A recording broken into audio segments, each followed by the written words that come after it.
Merci, monsieur le journaliste.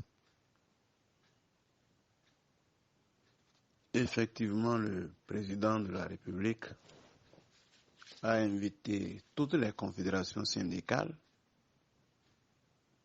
et les membres des responsables syndicaux des conseils sectoriels de dialogue social des 3 ordres d'enseignement pour échanger sur ce qu'ils ont appelé l'amélioration de la qualité du système éducatif au Bénin. Et d'entrée de jeu, il a apparu clairement que le gouvernement avait un plan déjà concocté, puisque le président, à l'ouverture, a dit que par rapport au système éducatif, c'est vrai qu'il y a des problèmes d'infrastructure, des problèmes de manque d'infrastructure, de manque d'enseignants, mais que ce qui est préoccupant, c'est la qualité des enseignants. C'est ce problème qu'il faut résoudre. Et il a donné la parole à ces 2 ministres de l'enseignement primaire et secondaire qui ont exposé le plan qui ouvertement montre qu'il faut faire une évaluation pour licencier les enseignants. Le président, à la fin, annoncera qu'il faut rompre le contrat de tous ces enseignants de reversés de 2008. Je précise que c'est les enseignants reversés de 2008. Il faut rompre leur contrat pour les obliger à composer, puis ceux qui seront retenus vont signer de nouveaux contrats. Donc, en fait, le plan du gouvernement, c'était pour nous annoncer le licenciement. Tout le reste, qui consiste à dire qu'il faut former des gens en 1 an, il faut les réévaluer, tout ça, c'est un habillage. En fait, le plan, c'est de licencier des enseignants reversés en 2008, qui avaient été par manque d'enseignants et qui avaient été recrutés. C'est eux qui faisaient le travail au niveau du primaire et du secondaire, communautaire au niveau du primaire, et vacataire au niveau du secondaire. Ce sont eux qui faisaient le travail. Ils ont été reversés, formés. Ils ont le CEAP, le CAP, le BAPES et le CAPES. Donc, au cours du déroulement de la séance, il a été question donc de convaincre les responsables syndicaux pour qu'ils aident le gouvernement à licencier les enseignants. Ce que la CSTB a contesté et démontré que c'est criminel, que des gens qui ont été enseignants pendant 11-12 ans et qui ont eu des diplômes professionnels. Le ministre de l'enseignement primaire est inspecteur, il sait ce que c'est qu'avoir le CEAP, le CAP, le CAP, le CEAP, le CAP. Le ministre de l'enseignement secondaire sait aussi comment c'est difficile d'avoir le BAPES, le CAPES. Pourtant, ils sont pour qu'on licencie ses compétences et qu'ils se retrouvent à la maison, comme hier, les agents des sociétés privées, des sociétés publiques, Sonapra et autres, ont été licenciés. La CSTB a dit non au président, non à ce plan génocidaire, et a montré que les problèmes de l'éducation ne résident pas là, qu'il faut aller chercher ça au niveau de l'orientation. Quel type d'enseignant veut-on former? Quels sont les moyens qu'on met à la disposition pour former? Je voulais dire quel type d'enfant l'école veut-il former? Quel est l'objectif que l'école vise? Quel type d'homme veut-on former? Et c'est par rapport à ça qu'on cherche les moyens. Nous sommes dans une école purement extravertie, une école coloniale.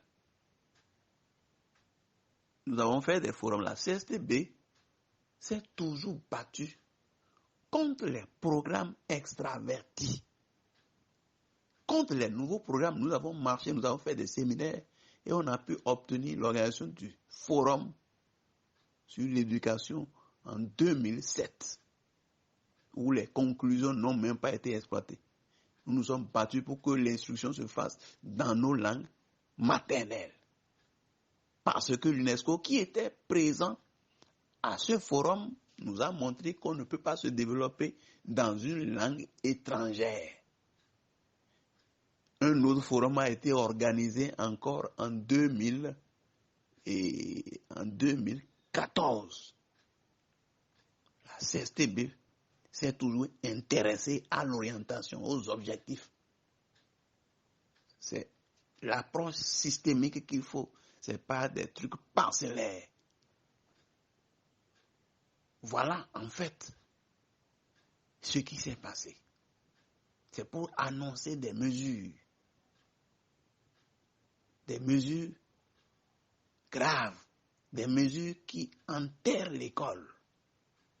L'école qui était déjà morte.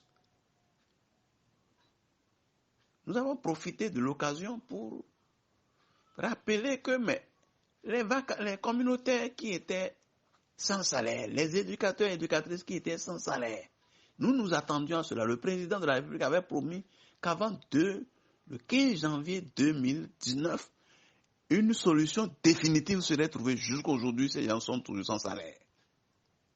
Nous avons rappelé que à l'université, où on a arrêté le processus d'élection des recteurs, des vice-recteurs, des doyens et autres, il faut que ça soit repris.